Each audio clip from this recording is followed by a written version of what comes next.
नमस्कार, स्वागत है आप सभी का। आप देख रहे हैं न्यूज 18 मध्य प्रदेश छत्तीसगढ़। मैं हूं अपर्णा मौजम। खबर छिंदवाड़ा से, जहां गौवंश से भरे एक ट्रक को पकड़ा है। स्थानीय लोगों ने रावणवाड़ा में इस ट्रक को पकड़ा और जो लोग ट्रक पर मौजूद थे, स्थानीय लोगों ने उनकी जमकर पिटाई की।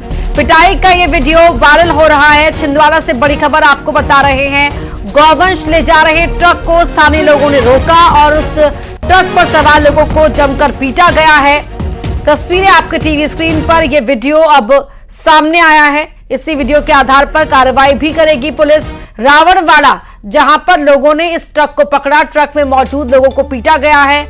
यहां किस तरह से उन पर हमला बोला गया है, लेकिन ये वो लोग थे जो गौवंश को इस ट्रक में भरकर ले जा रहे थे, तस्करी कर रहे थे। ऐसे में यहां स्थानीय लोगों ने इस ट्रक को न सिर्फ रोका, बल्कि ट्रक पर मौजूद लोगों की पिटाई भी कर दी। पिटाई का यह वीडियो अब वायरल हो रहा है। तस्वीरें आप देख रहे हैं छिंदवाड़ा के रावणवाड़ा की, जहां ये लोग आपको जमीन पर गिरे लोगों को पीटते हुए दिखाई दे रहे होंगे। तो जिनको ये पीट रहे हैं वो ट्रक पर गौवंश को भरकर ले जा रहे थे।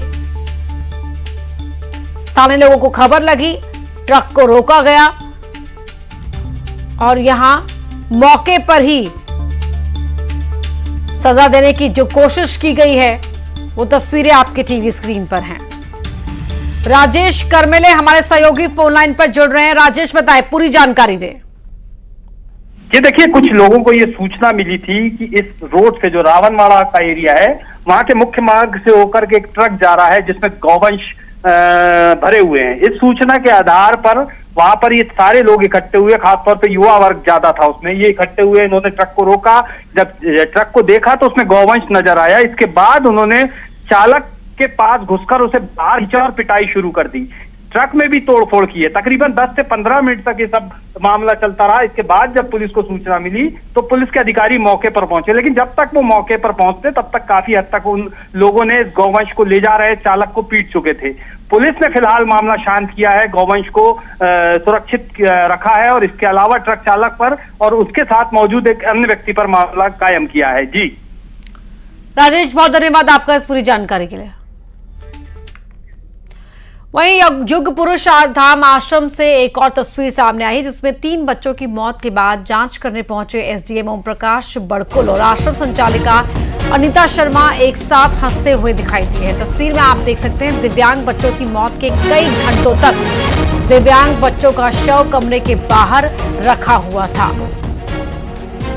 उसके पास एक दिव्यांग बच्चा भी बैठा हुआ है। ये बच्चे ज्यादा कुछ समझ नहीं सकते हैं। पुलिस द्वारा मर्ग कायम कर लिया गया है।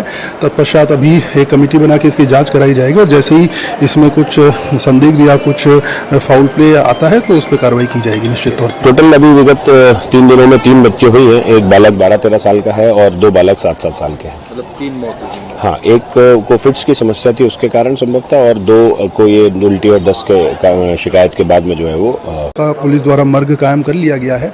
तत्पश्चात अभी एक कमेटी बना के इसकी जांच कराई जाएगी और जैसे ही इसमें कुछ संदिग्ध या कुछ फाउल प्ले आता है तो उस पर कार्रवाई की जाएगी निश्चित तौर पर। टोटल अभी विगत 3 दिनों में 3 बच्चे हुई हैं। एक बालक 12-13 साल का है और 2 बालक 7-7 साल के हैं। मतलब 3 मौत हुई। हाँ, एक को फिट्स की समस्या थी, उसके कारण संभव था, और 2 को ये उल्टी और दस्त के शिकायत के बाद में जो है वो पुलिस द्वारा मर्ग कायम कर लिया गया है।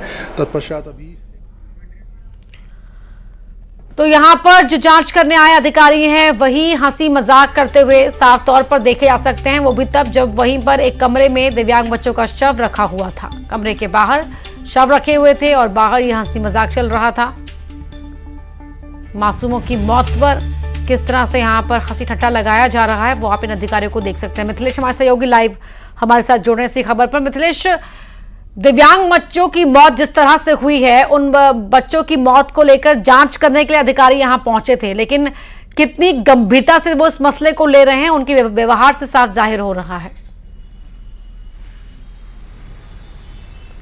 बिल्कुल उनके व्यवहार से जाहिर हो रहा, और ये तो मानवता को शर्मसार कर देने वाली ये तस्वीर है। दिव्यांग बच्चे की मौत हुई अधिकारी जांच करने के लिए पहुंचे और जिस आश्रम में बच्चे रह रहे थे उस आश्रम संचालिका के साथ में बाकायदा एसडीएम हंसी ठहाके लगाते हुए नजर आए।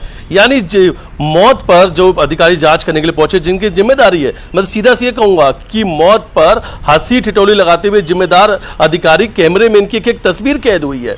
और आश्रम संचालिका है, जब मीडिया ने सवाल पूछा तो खुद को क्लीन चिट देने लगी कि 28 साल से आश्रम में चला रही हूं, मेरे यहाँ सारी बेहतर व्यवस्थाएं हैं, कुछ बच्चों को मिर्गी की दिक्कत है इसलिए उनकी मिर्गी की वजह से मौत हो गई, कुछ बच्चों को फूड पॉइजनिंग की बात आ रही। अगर सब कुछ ठीक था तो इन बच्चों की मौत कैसे हुई? और इस वक्त का मैं आपको सबसे बड़ा एक अपडेट देता हूं, 12 बच्चे अस्पताल में सुबह भर्ती हुए थे और 5 बच्चे अभी फिर से अस्पताल पहुंचे हैं। 5 और बच्चों की तबीयत खराब हो गई है, 5 और बच्चों की तबीयत बिगड़ गई है और वो 5 बच्चे अभी अस्पताल पहुंचे हैं, चाचा नेहरू अस्पताल, जहां उन्हें भर्ती कराया जा रहा है। और जो 12 बच्चे भर्ती थे उसमें एक जिसकी बहुत स्थिति सीरियस थी, अब शरीर में उस दिव्यांग बच्चे की कोई हलचल नहीं है। अभी तक का ये सबसे बड़ा अपडेट है। यानी लगातार बच्चे बीमार होकर अस्पताल पहुंच रहे हैं। 3 बच्चों की जान जा चुकी है, चौथा जो व्यक्ति बच्चा सीरियस था उसके शरीर में कोई हलचल नहीं है। और ये जो जिनके ऊपर अधिकारी, जिनको जिम्मेदारी दी गई थी जांच करने की, ये बाकायदा वहां पहुंचते हैं, हंसी मजाक करते हैं, हंसी ठिठोली लगाते हुए नजर आते हैं। और सबसे हैरान कर देने वाली तस्वीर थी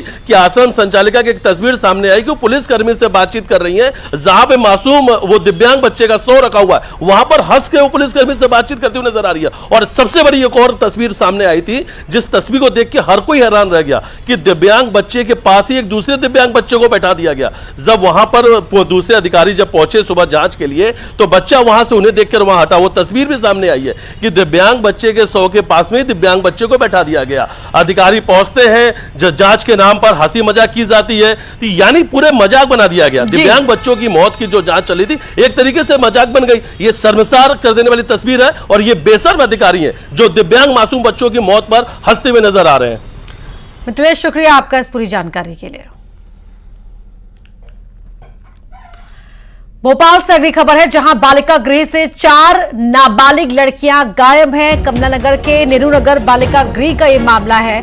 कमलानगर थाने में एफआईआर दर्ज की गई है। बालिका गृह अधीक्षक की शिकायत पर एफआईआर में बहला फुसलाकर ले जाने का जिक्र है। ऐसे में बालिका गृह की सुरक्षा व्यवस्था को लेकर भी सवाल खड़े हो रहे हैं।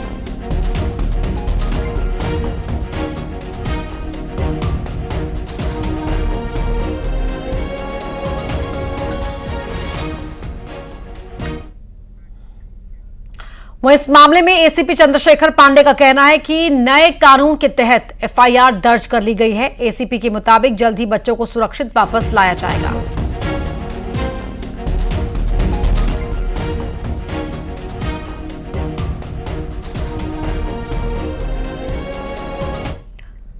खबर नीमच से है, जहां जिले की गोपाल गौशाला में 2 दिन में 4 गायों की मौत हो गई। गौशाला परिसर में अव्यवस्थाओं का भी अंबार है। गौशाला परिसर में बदबू फैल रही है, जिसको लेकर आक्रोशित लोगों ने गौशाला के सामने चक्का जाम कर दिया और जिला प्रशासन और पुलिस विभाग से गौशाला के अध्यक्ष पारस पटवा के खिलाफ कार्रवाई की मांग की। मौके पर पहुंचे तहसीलदार और बघाना टीआई ने जांच के बाद उचित कार्रवाई का भरोसा देकर चक्का जाम खत्म कराया। साथ ही गौशाला की बीमार गायों के इलाज का समुचित इंतजाम भी कराया।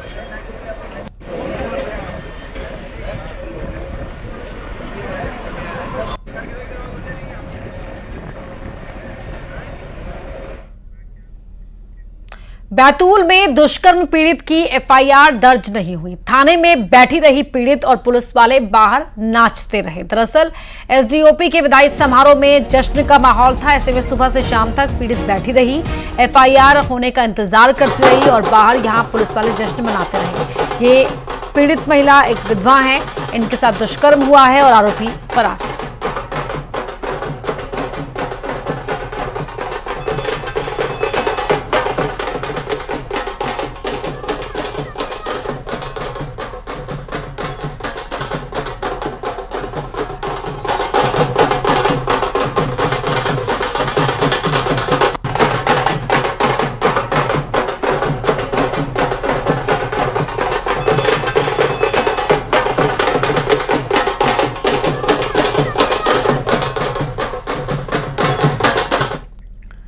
सीएम डॉक्टर मोहन यादव ने लोक निर्माण विभाग की लोकपथ मोबाइल ऐप का शुभारंभ किया। इस ऐप के जरिए आम लोग खराब सड़क को लेकर शिकायत दर्ज करा सकेंगे। शिकायत मिलने पर अधिकारी सड़क का जायजा लेंगे और 7 दिन के अंदर सड़क को ठीक करेंगे। सीएम ने विभाग की तारीफ की और कहा कि सड़क ऐसी हो कि कोई शिकायत ना कर सके। कार्यक्रम में लोक निर्माण विभाग के मंत्री राकेश सिंह भी शामिल हुए। उनका कहना था कि विभाग जनता के प्रति समर्पित है।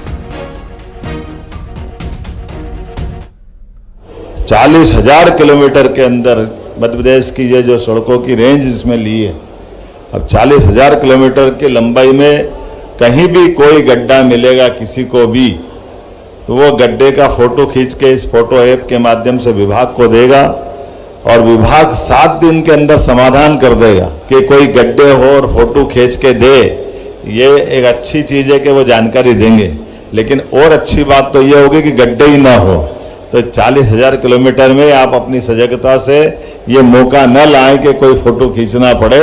और मैं उम्मीद करता हूं ये सेवा ऐसी है जिसका कोई उपयोग नहीं करे तो ज्यादा अच्छा है, क्योंकि हमारी सजगता से ये सारी बातें आती।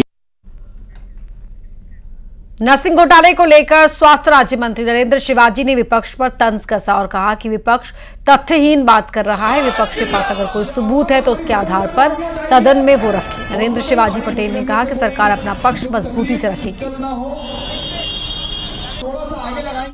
विधानसभा में लगातार सियासत गरमाई है। हमारे साथ स्वास्थ्य मंत्री जी मौजूद हैं। सर, तमाम तरह के जो आरोप है वो कांग्रेस विधायकों की तरफ से लगाए गए। तत्कालीन शिक्षा मंत्री का इस्तीफा भी मांगा जा रहा है, चिकित्सा शिक्षा मंत्री। देखिए, अभी तो सदन के अंदर चर्चा जारी है तो उस पर कोई कमेंट करना तो उचित नहीं है, परंतु कांग्रेस के बिहेवियर से ऐसा लग रहा है कि कांग्रेस के युवा नेताओं के बीच में प्रतिभा प्रदर्शन प्रतियोगिता भाषणों के माध्यम से चल रही है।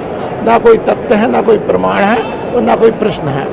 इस्तीफे की मांग भी लगातार कर रहे हैं। अब देखिए, ये तो विपक्ष का काम है, विपक्ष अपना काम कर रहा है। तो देखिए, चिकित्सा जो राज्य मंत्री हैं उनका साफ तौर पर यह कहना है कि विपक्ष जो है वो तथ्यहीन आंकड़े रख रहा है और अभी चर्चा जारी है और लगातार इस तरीके से जो सत्र रखे गए हैं उसके आधार पर सरकार अपना जवाब देगी। कैमरा में संजय नामदेव के साथ शैलेंद्र सिंह, न्यूज़ 18 भोपाल।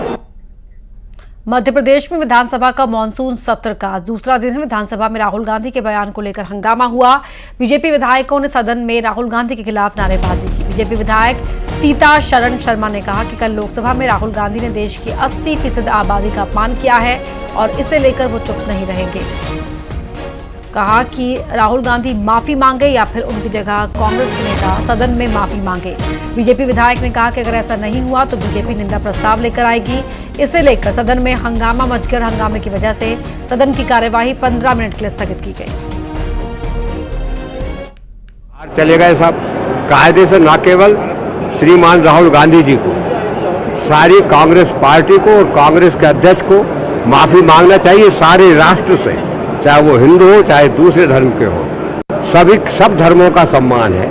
हमारा संविधान भी यही कहता है। संविधान की किताब लेकर गए थे, शायद उन्होंने प्रीएम्बल पढ़ा नहीं। मेरा अनुरोध है आपके माध्यम से कि वो प्रीएम्बल को पढ़े संविधान के, कि संविधान में क्या लिखा है। किताब लेकर के हिलाने से संविधान की रक्षा नहीं होती। सर, क्या